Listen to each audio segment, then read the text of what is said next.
Hello and welcome to the very first episode of my podcast. And on today's episode, we'll be talking about a topic that's really personal to most people, has a lot of strong emotions behind it, and that's the topic of black tax.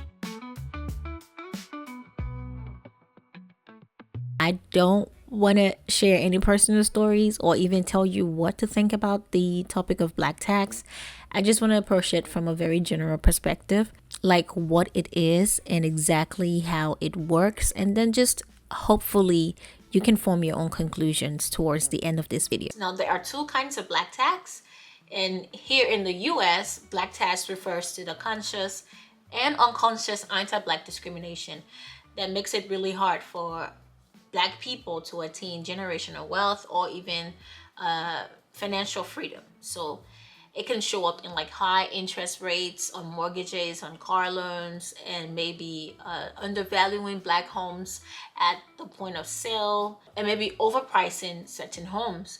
So black tax can really show up not only financially but also socially when you have African American people performing against negative stereotypes at their jobs. You know, stereotypes like Black people don't work, and Black people are lazy, stuff like that. So that's one kind of black tax. That's another, which is the one we're going to look at in this video. And this one originates from South Africa. This term black tax refers to money that Black workers send back home to their families. And the official term for this kind of black tax is remittances. Remittances comes from the word remit, which means to send back. And the sending and receiving of remittances is known as a remittance flow. According to the International Monetary Fund, the IMF, remittance flows often exceed foreign direct investment and aid to developing countries. So I'm going to use Liberia as an example, because that's just where I'm from. A small country like Liberia, the amount of aid that Liberia receives and the amount of remittances that Liberia receives is, when you measure it, remittances are often always more than foreign direct investment to Liberia. So in 2022, the IMF found that remittances to Liberia was about $689 million, and that was about 17% of the country's GDP then. So that tells you just how important remittances are, not just socially, but also economically. And the reason why remittances have such a huge impact like this, especially on a country, is because when there's like problems or when there's natural disasters, good thing Liberia doesn't have a lot of that. But if there's a crisis, say a pandemic or whatever happens, remittances are like counter-cyclical. So whenever you have aid decreasing, a small country like Liberia can often always count on remittances increasing during times of trouble. So people will send more money back home if people are in need more. As of just last year, I believe there are 5 countries who are the biggest receivers of remittances globally, and that was India, that's Mexico, China, the Philippines, and Egypt.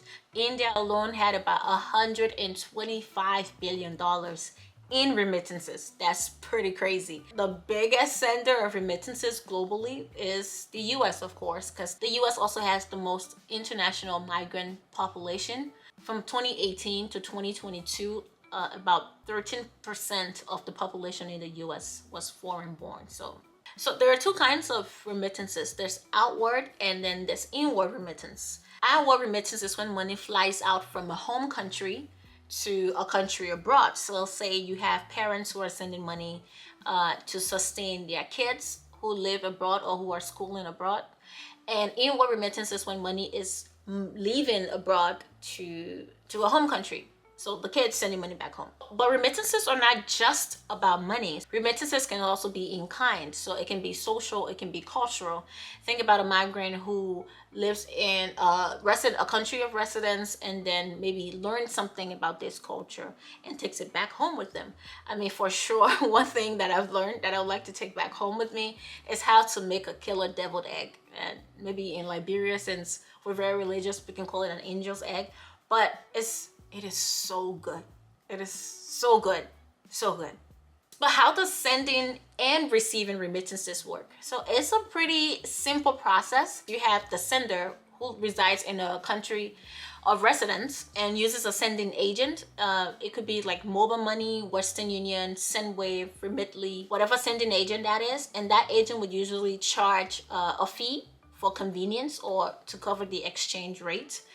And once that money goes through to the home country, that's the receiver in the home country can pick up the money in cash from a bank. Picking up that money includes having an identification and, importantly, reference number of that transaction. And then another way that's becoming more popular, or that has become more popular, is the digital option of receiving mobile money. So you can, a sender will just send money directly to the account of the receiver in their home country. So you eliminate the banks, eliminate the trip, eliminate the whole control number thing, and once it's gone, you have it there. Why are remittances so important? There are many positives about remittances, and we're gonna go over a couple. I said number one is that remittances serve as a lifeline for many families. It can help make a family more resilient during times of economic hardship. It serves as an extra form of income, especially if that family really needs it. Remittances helps boost access to healthcare and education in the country, and it can also boost access to technology. It also boosts economic growth, so you have people spending, people buying, people engaging in leisure activities. Those things can be good for the economy because it shows, you know, consumption is good for the economy, but then we have to watch out for over consumption. But of course, even with all of the positives, there can still be some negative parts about remittances. Oh dear Lord! Most economists argue that remittances can really slow down economic growth. Remember, even though it's increasing consumption, there's not really a balance between consumption and production. So the more people are over consuming, the less they're producing, because now you're increasing your leisure hours and you're decreasing your hours of labor. So it can slow down economic growth in that way. Remittances can be really vulnerable to global ups and downs. Now in Liberia, we are very heavily dependent on the US dollar. So much that the Liberian dollar has little to no value when you hold it up against US dollars.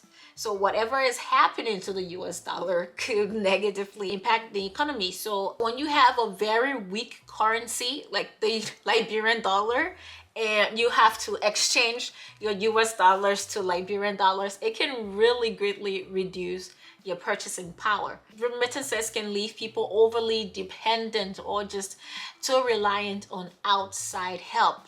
Countries can become really reliant on the external inflows of remittances and not really focus on developing sustainable domestic industries in the country.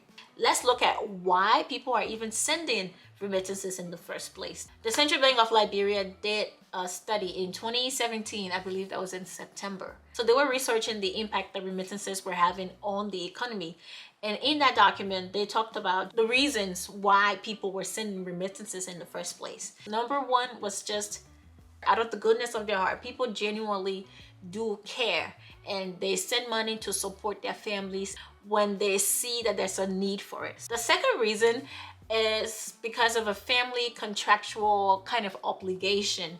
So think of like when people migrate, especially from lower income countries like Liberia, you're usually surrounded by groups of people who are willing to help, people who are willing to maybe drive you to the airport, pay for your ticket, pay for your passport, help you with the process however way you need. So once you have all that help, once a person arrives in a country of residence, they're usually looking for ways to reciprocate that kindness. You send money back to those people not because they're asking for it necessarily, but because you just feel this sense of gratitude. The third reason is because of the reason why people migrate in the first place. One reason why people migrate is to seek better opportunities, right? So maybe they have this degree and it has way more value in another country than it does in their home country. So they migrate because of that reason. And when people migrate for that reason, usually they're expecting some sort of help from their family members during the time it's going to take them to get settled in that country of residence. And once they're settled, they'll send money back home, to help. Another reason I forgot to mention their own investments. People have investments back home, or they have businesses, and they send money back to make sure that these are thriving. What is the cost of caring? How much does it actually cost for migrants to send money? Ooh, it can be very, very costly. Honestly, it can be so costly. The sending fee for a $200 transfer can be up to like 6.2%. Pretty crazy. So you have like a sending agent like Western Union charging you almost like $10 plus, depending on the amount that you're sending. And sometimes if the receiver is picking up that cash, the bank is going to favor their own profits, obviously, and they might be giving you more in Liberian dollars and less in US dollars. So if you're doing a cash pickup, you're also reducing the amount of money that you're receiving by a lot. So because you got to pay the exchange rate. Like you want my money? Like there is not a lot of really strong regulation on the fees, so the fees differ. I know for a fact that with MoneyGram is technically free to send a mobile money transfer, but with SendWave, if you're doing a mobile money transfer, you're paying up to like $6, I think, depending on the amount that you're sending. Depending on the amount that you're sending, you are still paying a fee. The good news now is that the World Bank is now looking to decrease the price for sending remittances by less than 3%, but that's not till 2030. And over the years, remittances, the cost of sending has been dropping, so that's a good outlook.